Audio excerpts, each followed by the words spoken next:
Day, Sir Leo Arcayos. Ako nga pala yung estudyante mo mula sa S1I1, sir. Ang explain ko ngayon, sir, ay ang dipping range.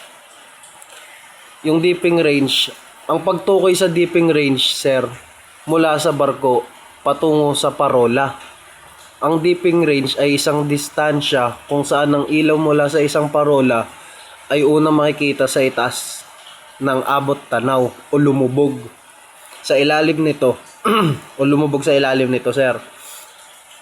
Ginagamit ito ng mga mandaragat bilang paraan upang pagtansya sa posisyon ng kanilang sasakyang dagat, lalo na kapag naglalayag malapit sa baybayin, sir, mga ganon.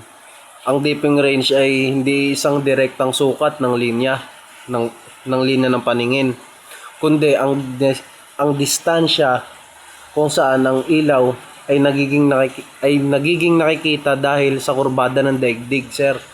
Bayo kurbada ng mundo natin, sir. Ang pagkwenta sa dipping range, sir, ay batay sa Pythagorean theorem, sir. At isinasaalang ang kurbada ng daigdig. Ang formula na ginagamit upang kalkulehin ang distansya sa abot tanaw mula sa isang tiyak na taas ay sir, D equals 1.17 H, kung saan yung D, sir, yung D ang distansya sa abot tanaw sa nautical mile, sir. Yung H naman, sir, ang taas ng mata ng nagmamasid mula sa antas ng dagat o talampakan, paa. Upang malaman ang dipping range, sir, sa pagitan ng isang barko at isang parola, yung range nila, sir, kailangan mong kalkulahin ng distansya sa abot tanaw, sir, para sa parehong na nagmamasid sa barko at sa ilaw sa parola. At kabuuang dipping range ay ang kabuuan ng dalawang distansyang ito, sir. Kumbaga, ito yung hakbang-hakbang na pagkalkula, sir, in order to. Tutukuyin mo yung taas ng mata ng nagmamasid, sir, o yung H. Ito ang taas ng mga mata ng mandaragat mula sa antas ng tubig ng barko. Kailangan mong malaman ang halagang ito na maaring magbago depende sa laki ng barko at kung saan ginagawa ang pagmamasid, sir. Tukuyin ang taas ng ilaw ng parola, yung H, ang halagang ito ay matatagpuan sa isang nautical chart para sa bawat particular na parola, sir. Ito ang taas ng pinagmulan ng ilaw mula sa mataas na antas ng tubig.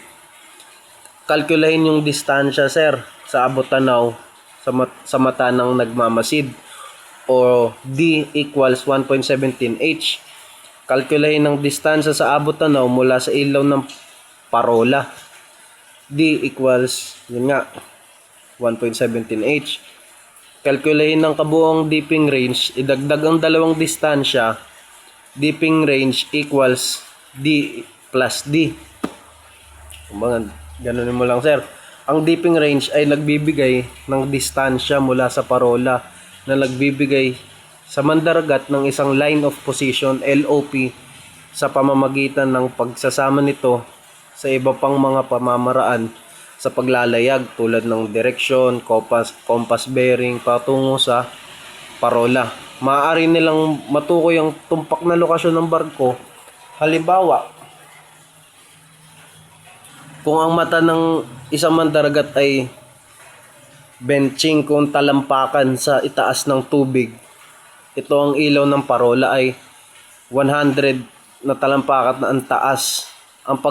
Ang pagkalkula ay magiging D equals 1.17 times 25. Ganun, sir, equals 1.17 times 5 equals 5.85 nautical miles.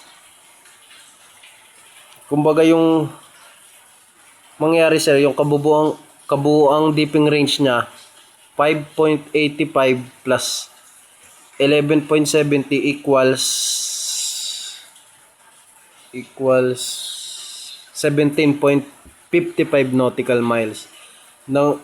Nangangahulugan nito na ang ilaw mula sa parola ay dapat na unang makita kapag ang barko ay nasa humigit kumulang 17.55 nautical miles ang layo. Yun lang sir. Maraming salamat po.